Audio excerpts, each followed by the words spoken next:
Hey guys, welcome back to our YouTube channel. In this video we are going to discuss how you can add video slider in your Divi WordPress website. So first of all, we can log in into our website. Just add / then wp-admin, and after that let's go to WordPress dashboard. Now go to pages,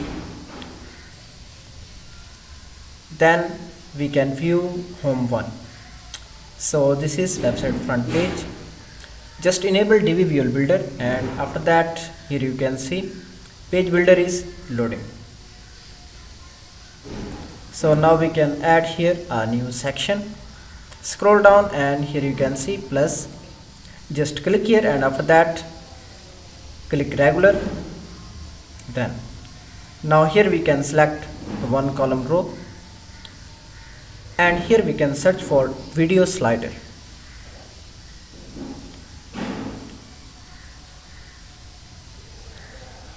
Now here you can see we have added video slider.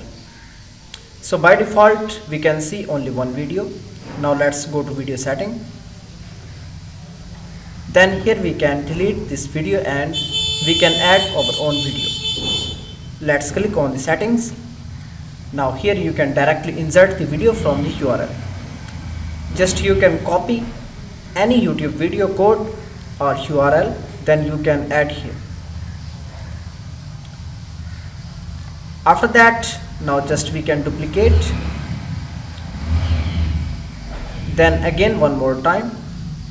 So now in our video slider there are 3 videos, and the next click here elements. Then here you can see arrows on the left and right side.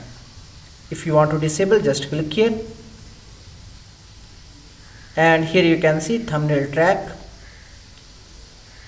So if you want to remove these thumbnails from the bottom, then here you can see we can use alternative, use .navigation, and then here we can add overlay image.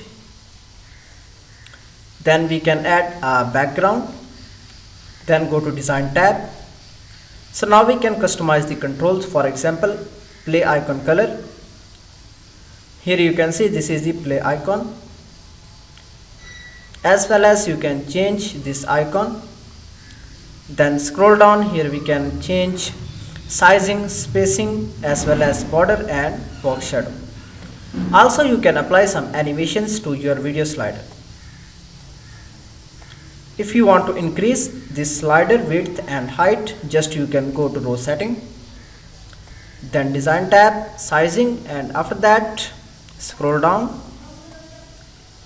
just increase the row width, then again here. So here you can see we have a full width video slider. Then click on 3 dots and save.